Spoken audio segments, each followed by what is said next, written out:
I'm Jillian Weston, founder of Jillian Circus, an online marketing company that specializes in custom marketing plans for different types of businesses and entrepreneurs. Hey everyone, my name is Max from Wilhelm. I'm the founder of When Going Viral, which is a blog, podcast, public speaking initiative of mine in relation to a former viral hoverboard company of mine that I started in 2015 called Funky Duck. Presently, I'm a sales and marketing consultant for a variety of different international based startup companies in the scooter, toy, education category. And again, really excited to be here and talk about this Netflix documentary. Hey guys, I'm Jason Sedana. I'm the founder of Midnight Genius. We are a web design and development agency based in Long Island, New York. Hi, I'm Bree D'Onofrio. I'm the founder of Be by Bree virtual event experiences. I have been a global event planner for the past 15 years and recently pivoted to all virtual.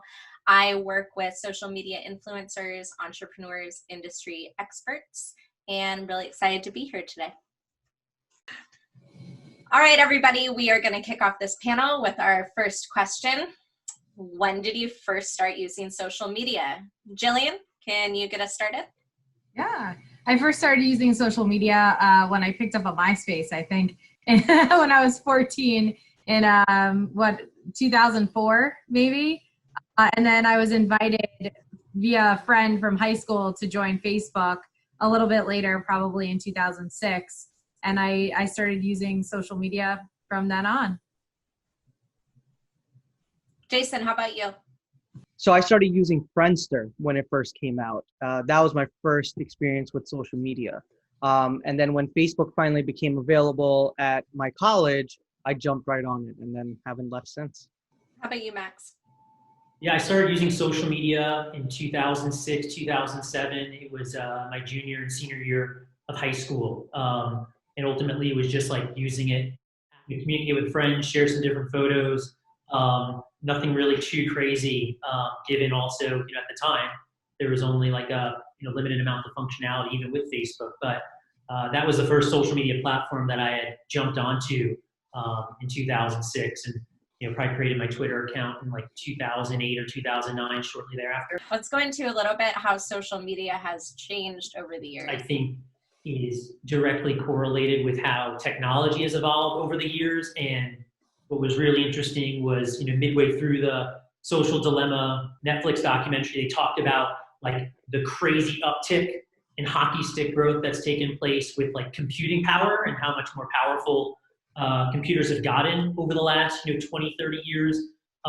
Maybe they went back as like more just like 40 or 50 years, but I think the way in which social media has changed directly correlated to that is like the following. All of a sudden now you're able to make phone calls, you're able to post live streams of different events that you might be at. I think is directly intertwined with how much faster and easier and more efficiently you're able to conduct different actions and functionality in social media. Yeah, I agree. Jason, how's it changed for you? So when we all started, Facebook, all these social media platforms that existed, MySpace and Friendster, it felt like more of a closed circle. Like it was no different than like a text messaging group, right? It was all fun and games. It was just like our friends. It was just like a cool and like fun thing to play around with and just kind of post and, write on people's walls and just have fun with it. Now it's turned into a massive platform. With that becomes consequences, like whether it's the ads or the tracking of user data, and all those things. So it all came into play over time. But at that point, it was just like a toy. It was just something to play with. For me, it's three things that have really changed the space of social media. The first is, so it's accessibility to the device, it's advertising certainly, and it's also who is utilizing it and who you're talking. That's the first major difference, is that now it's accessible to everybody. The second major difference is who's on it. Now it's accessible. I mean, TikTok, Instagram opens you up for really anybody in the entire world to access your information and find you. And then of course, advertising. We definitely didn't have any advertising on MySpace, at least not in the way that we do today. So all of those three things all really radically changed the way we look at social media today.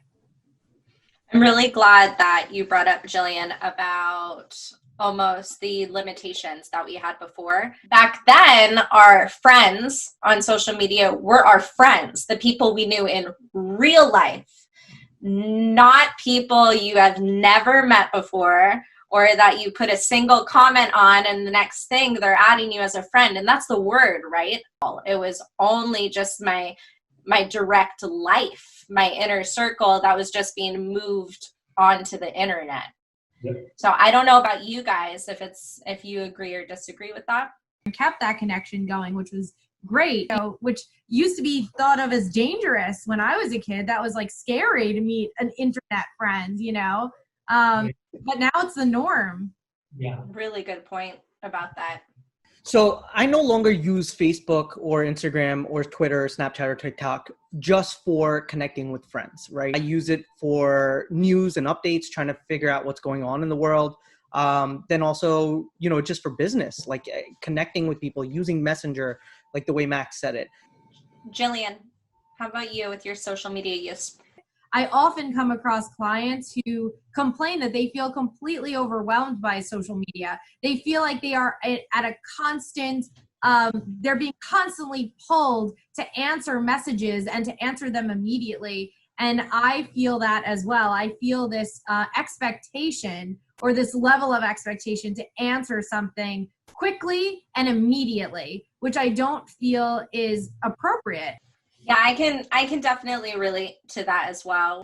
Anywhere nowadays, especially being in the virtual space with virtual events. I mean, it's all online, everything. And especially when it comes to working with influencers, that's where their entire audiences are on these social media platforms. During certain times when I was doing certain entrepreneurial ventures of mine, there's no doubt that I was like super on top of trying to respond to someone immediately and trying to be having a conversation where like in the comment threads of a particular post, they didn't make anyone's life easier when they introduced read notifications, right? Yeah, I agree with that. Jason, do you ever feel that way with your business and leveraging social media for businesses or clientele? We all experience it. If you're not responding right then and there, you're going to lose that lead, or they're going to lose interest, or they're going to find someone else. That's all of our mentalities. So it's okay that we do have to respond that quick. It sucks if we miss that lead. But on the flip side, we would be the other side of it and do the same thing.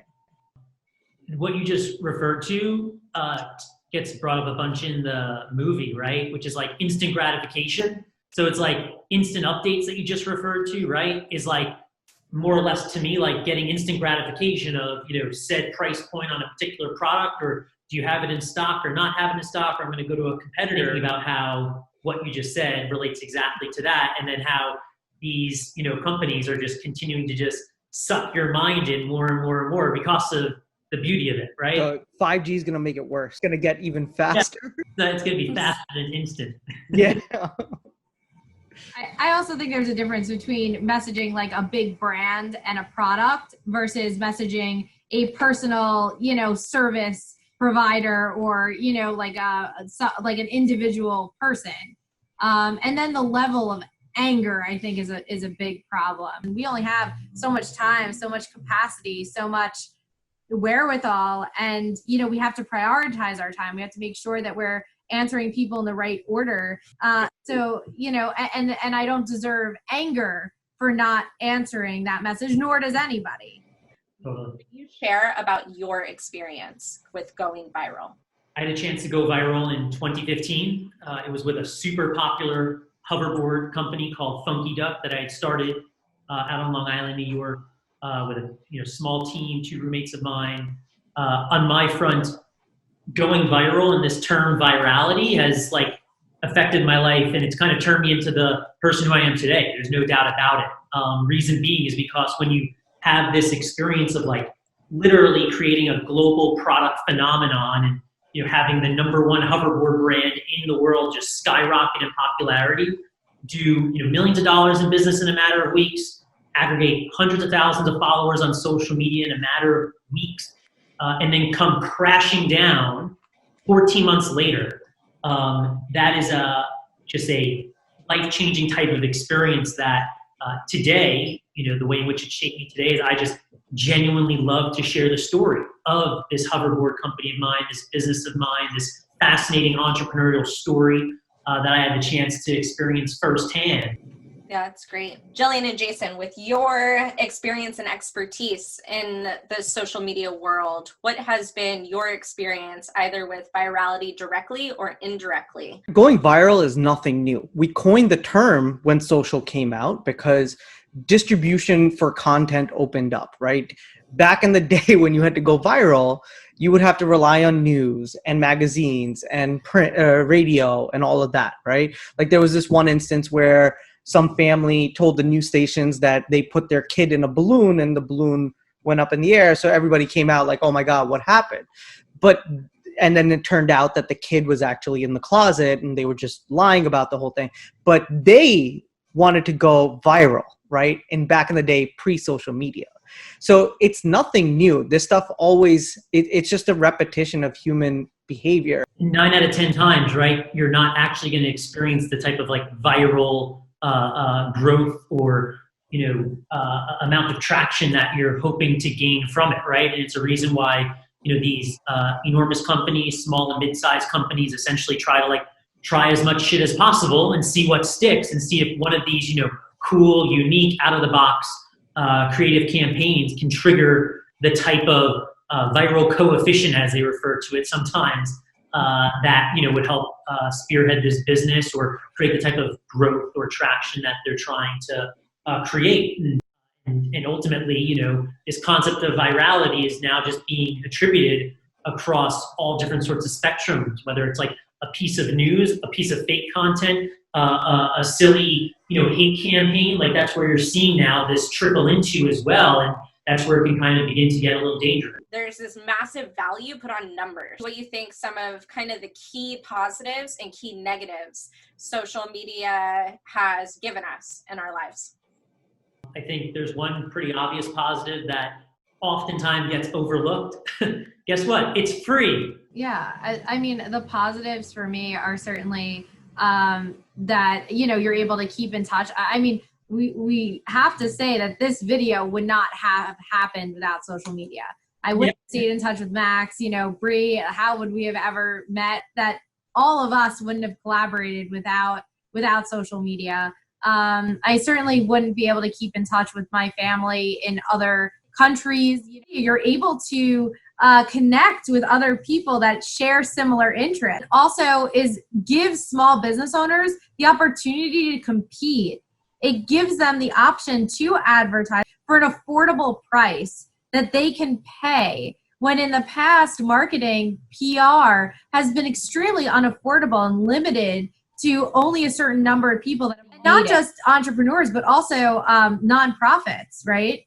Nonprofits are given the ability to raise money, to start a dream. I mean, that piece of it is unbelievable and very positive and exciting. I'm going to put it in perspective, meaning it's just a technology, right? It's just a platform to exchange information. And when the printing press came out, when TV came out, when radio came out, it's essentially, social media is doing now what those platforms did at those points in time.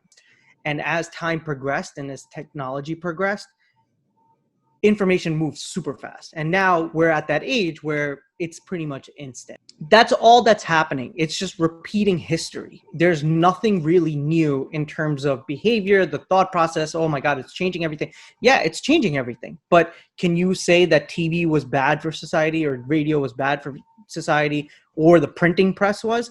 All it did was just move information faster. More people were able to get educated. More people were able to get the news or something like that, right? So all it did was just speed up, made the world smaller. There are negative things, but because information's flowing faster, more people feel connected.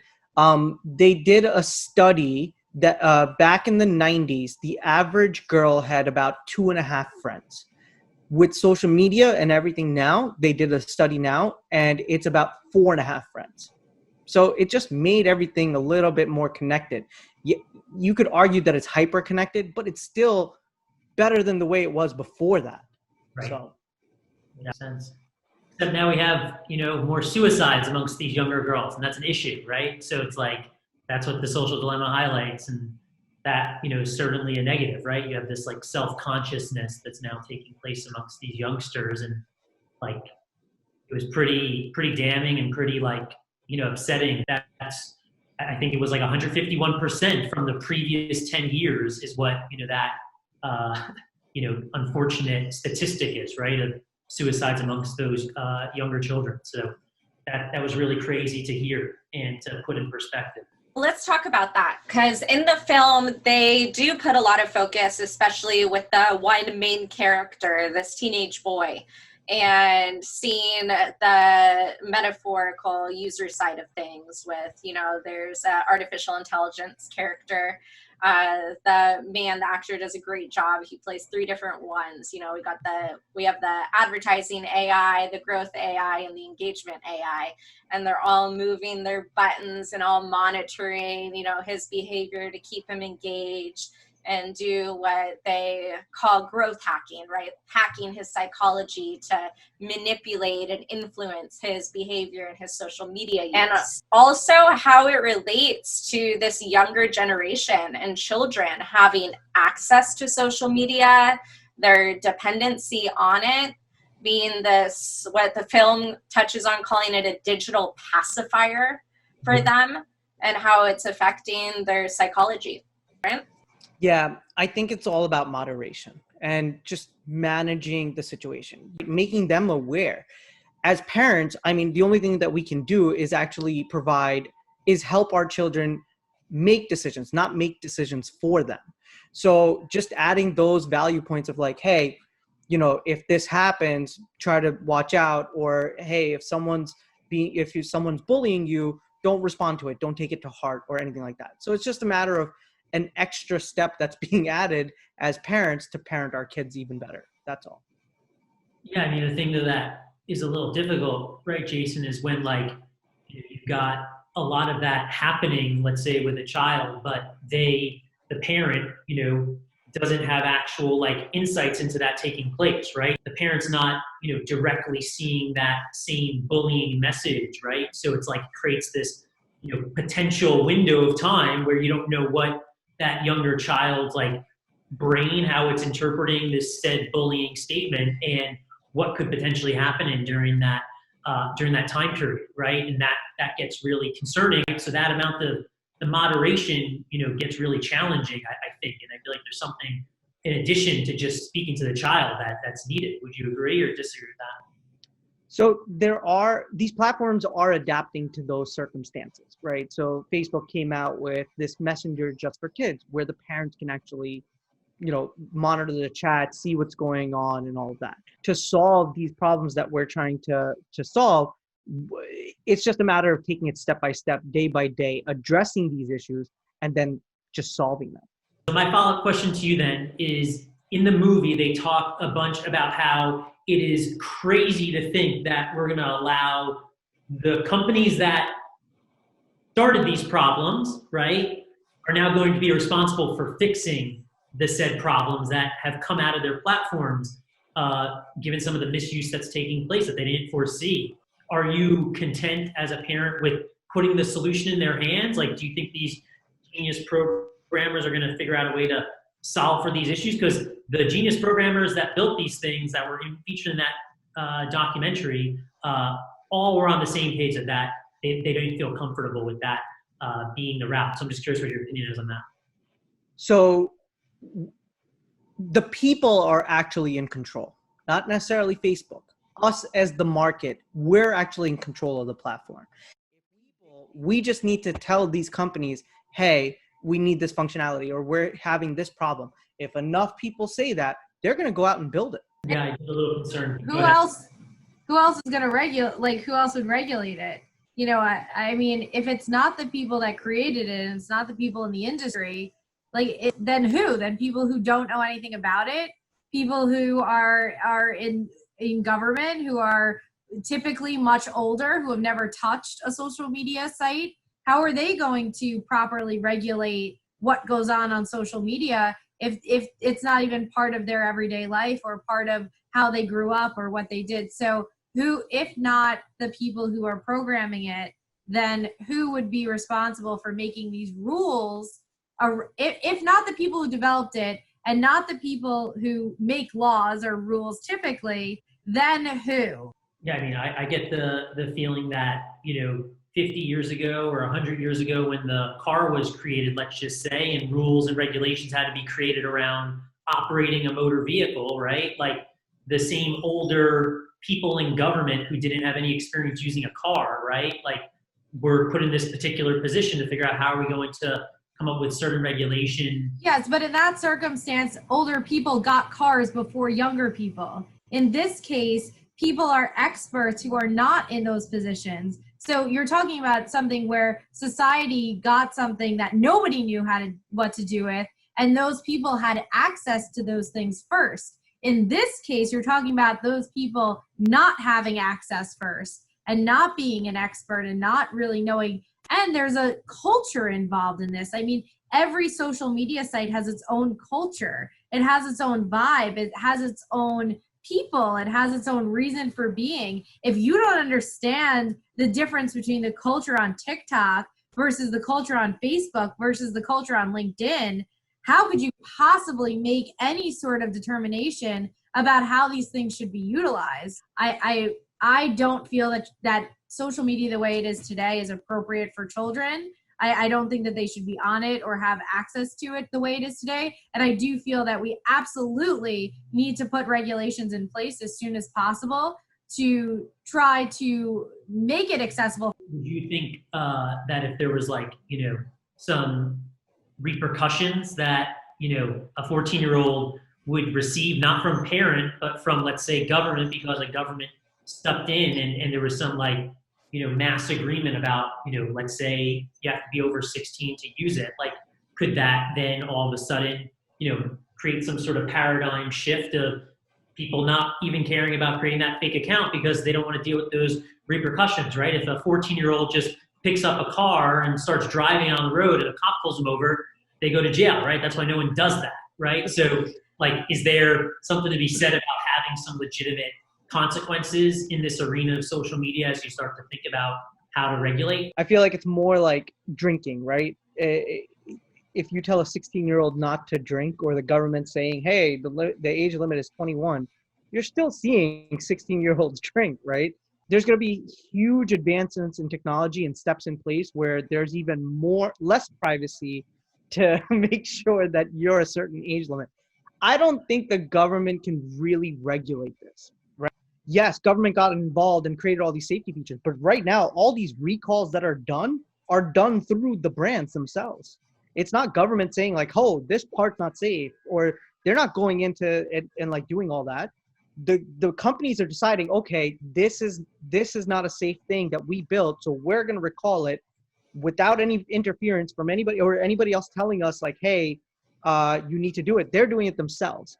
And they're doing it solely to protect the people, because if more people die in their cars, less people will use their brand. And same thing when it comes to this. If there's a lot of unsafe functionality or features where these 6-year-olds are getting on to the platform, Facebook will, and if there's bad PR, Facebook will adapt around that. They'll figure out a way to stop that from even happening when it's a real problem. Listen, any rule, right? Any law, any rule, any guideline, whatever. There's always going to be people that don't obey it, right? We have laws about drugs. We have laws about drinking. We have laws about driving underage. We have laws about we have laws about all kinds of things. Does that mean that every single person abides by those laws and rules? Are there people that drink underage? Absolutely. Are there people that smoke and they're not supposed to? Of course. I mean, we're certainly not saying that we can make every single child not use social media. I agree that there are going to be kids that are going to, take it. They're going to fake their age. They're going to do whatever it takes to get on it. But with rules in place, we at least are setting a standard of society. And I think that that is what laws and rules should be about. They should be about standards of society. I think that that's the different challenge with social media is that you're not only talking about one country or one people, you're talking about a standard for the entire world, for different cultures, for different people, for different ways of life. And I think that that's an incredible challenge to come up with one standard for all of these different types of people and cultures and It's places. a cool way that you framed it that way, because you start to think about these different things that are out there, whether it's cars or alcohol or whatever it might be, that at some point or another, you know, some government called some other government was like, hey, we're going to make it 18, we're going to make it 21, blah, and like some level of society standard was created, right? What do you think the greatest challenges that we are facing right now with social media, and what do you think a possible solution with you? So the greatest problem that we're seeing today is misinformation. It's only gonna be a 5 or 10 year kind of a problem until right now the market's already decided, you know, there's a lot of fake news out there. People are getting convinced. There's outside foreign people trying to manipulate everything. Spending the time, making the effort, step by step, brick by brick, solving these issues, and eventually we'll get there. It's not the platform itself, right? There's no way to reverse back time and be like, let's just get rid of Facebook because we're having misinformation on it. No, it's about let's move forward and we live off of it. That's what's going to happen with social. That's in the social dilemma. They say you can't put the genie back in the bottle. Do you agree with that or not? Yeah, there's no way of going back in time. Now we just got to move forward. Awesome. There are only 2 industries that call their customers users: illegal drugs and software. How do you feel about that? It's a coincidence. It's not real. I mean, if you think about it, computers were invented in the 50s. Software probably came out in like the 60s or even back then. So there was no real intent of saying like, oh, let's just make people addicted to our devices. They wouldn't even know what computers were or software was even at that point. So it's just a coincidence. It's not real. I'm on more or less the same page with Jason. I don't get like too hung up on that particular quote from the movie. I think it's really interesting. And I think, you know, one of the greatest challenges that I'm seeing, you know, with social media, I know the quote relates to software, is ultimately trying to break this addiction to it. Because I think that there's a unhealthy amount of addiction that's taking place amongst, you know, probably billions of people right now. As coding, programming languages have evolved, as have different softwares, and, you know, ultimately they term them as users. That's just how I look at that. I don't get too hung up on it now. You know, I think that it would be interesting if instead of being a user of social media, what if we were a member of Facebook? What if we were a client of LinkedIn? What if we were a customer on Pinterest? Like, what if we paid a small membership fee for each of these platforms? What if it was $5 a month, $1, whatever the case may be, where we're buying into it? And how would that change our opinions or our questions or how we use the platform or how the platforms relate back to us? So I genuinely never even thought of what you bring up as far as being a customer or a member for these platforms. So I'm really glad you do, because I completely think that would be a game changer. And how to use it safely, on how to fact check information before just absolutely consuming and digesting it within yourself, and how to use it responsibly and not feel the need to use it. You don't need social media to keep in touch with friends, right? This is enough. This is enough. And I feel comfortable saying that. I don't need Facebook, but I'm choosing to use it. And so I have to put that out there, that we as parents raising the next generation, so it's not only are we responsible for ourselves and our own choices and decisions of how we want to utilize these platforms, but as parents bringing up another generation that only knows being in social media, we have a responsibility to them